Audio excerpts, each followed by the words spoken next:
Voilà, merci, merci beaucoup. En tout cas, une chose est sûre, c'est que je respecterai la tradition du Pacifique et donc notre temps étant légèrement élastique, vous l'aurez compris, ça risque de se reproduire. Voilà. Je remercie aussi Gilles pour cette super introduction parce que il a évoqué une part de mon histoire. Celle effectivement où, au-delà des cartes occidentales, au-delà d'être un petit État insulaire, nous étions un grand océan. Donc merci beaucoup pour ce petit rappel historique. Je m'appelle Pascal. Alors comme mon collègue de Guyane, je viens d'un outre-mer français, et donc Pascal en français. Mon nom autochtone, c'est Teiki Maakauto Wametaria Ehutpotuhewa Hatu Uku, et c'est probablement pour ça que tout le monde m'appelle Pascal. Voilà. Alors, je viens des îles Marquises, précisément, au cœur du Pacifique, mais dans la région qui s'appelle la Polynésie française. Et ce sont les îles les plus belles du monde.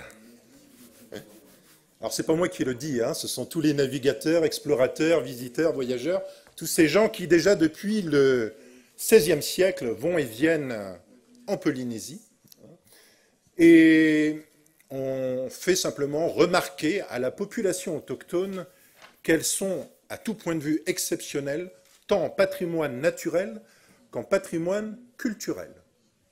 C'est pourquoi, en ce qui nous concerne, au sein des Marquises, on s'est lancé dans un processus d'inscription de l'archipel au patrimoine mondial de l'UNESCO. Alors c'est un processus qui est assez long nous concernant, mais probablement aussi long que les voyages au long cours que nous faisions autrefois avec nos pirogues doubles. Et vous avez quelques exemples d'images de ces pirogues doubles parce que depuis quelques années, il y a un renouveau de la navigation sans instrument. Cette démarche, elle est très particulière parce que on a baptisé nos pirogues Our Blue Canoe, nos pirogues bleues. Alors pourquoi nos pirogues bleues? Tout simplement parce que nous pensons que la Terre elle-même est une pirogue bleue.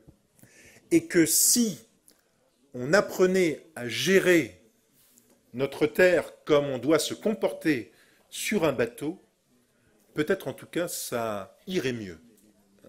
C'est une gestion très particulière, autant comme pour l'alimentation. Donc il faut aussi pour nous se baser sur nos traditions, comment autrefois, par des procédés de dessiccation, eh bien, on conservait notre alimentation, comment on pouvait naviguer en parlant simplement aux étoiles et les étoiles nous répondent, comment faire tous ces beaux voyages hein, au sein même de ce grand océan.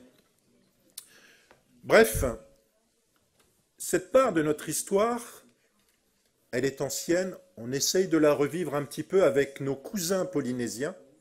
Je pense bien évidemment à Aotearoa, hein, de la Nouvelle-Zélande, également les îles Hawaï, Rapa Nui, l'île de Pâques, et bien d'autres encore.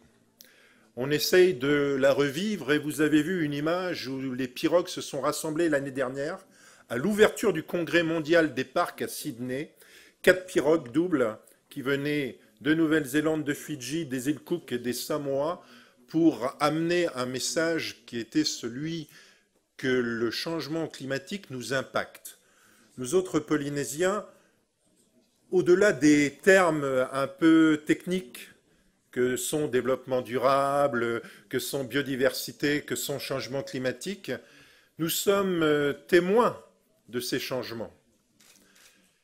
Mais nous ne voulons pas rester observateurs de ces changements.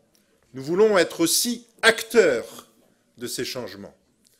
C'est pourquoi on essaye, depuis quelques années, dans la Grande Polynésie, à travers ces pirogues, de revaloriser les notions de navire hybride, c'est-à-dire voile et un petit peu moteur. En l'occurrence, elles sont solaires. Mais également, nous baser sur notre tradition et valoriser tout ce qu'il existait autrefois sur lequel on a placé aujourd'hui des termes techniques. Je pense notamment au jardin d'atoll et aux fosses à culture que l'on trouve dans les îles Tuamotu, dans l'archipel des Tuamotu. Ce sont des atolls où on arrivait, en creusant un tout petit peu, à capter la lentille d'eau qui était 1 mètre plus bas et pouvoir faire pousser notre alimentation. C'est ce qu'on appelle aujourd'hui la permaculture. Également, dans l'archipel des Marquises, des processus de conservation du fruit d'arbre à pain, où pendant plusieurs mois, voire plusieurs années, en terre, on conservait la pâte du fruit d'arbre à pain pour pouvoir la manger à des moments de disette, notamment après des phénomènes cycloniques. Et aujourd'hui, on développe aussi des projets innovants. Je pense notamment à un projet qui est né dans la petite île de Tahuata en 2012.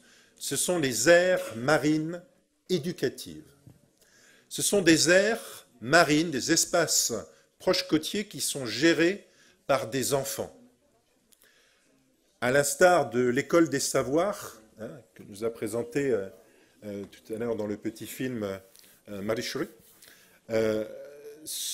on apprend à ceux qui vont devenir probablement nos futurs gestionnaires, ou tout du moins, je l'espère, nos futurs responsables, leaders responsables, eh bien, ces enfants, on essaye de leur faire l'école autrement et de voir que cet océan qu'ils ont en face d'eux est une part essentielle de notre histoire et on tient véritablement à leur rappeler.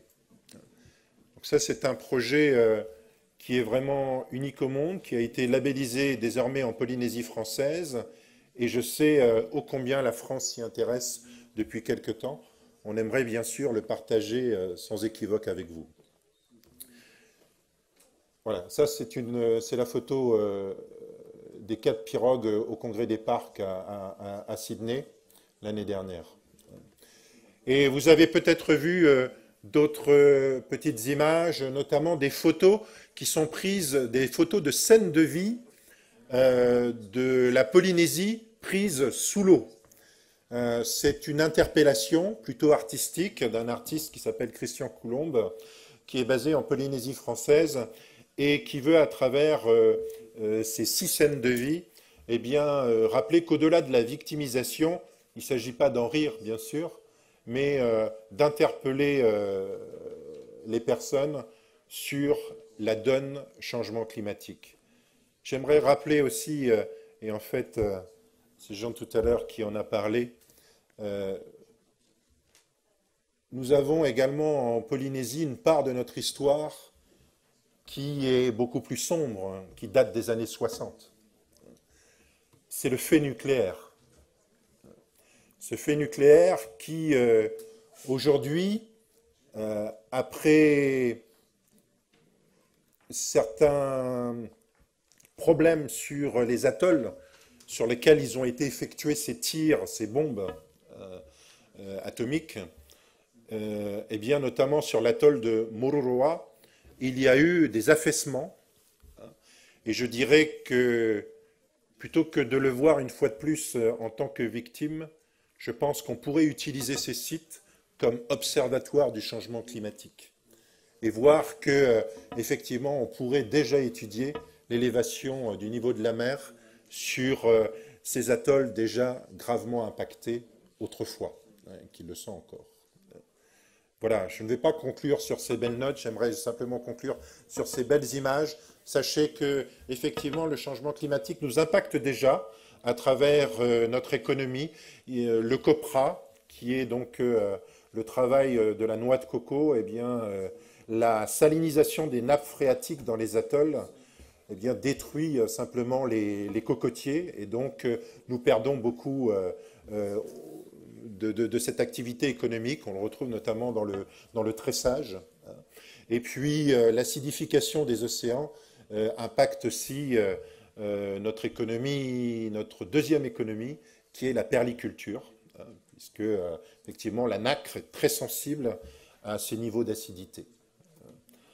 J'aimerais une fois de plus revenir sur le message premier, celui qui... nous ne sommes pas un petit État insulaire, nous sommes un grand océan, l'océan Pacifique, et nous n'avons pas des îles dispersées en mer, mais nous sommes bien au contraire une mer d'îles. Merci à vous.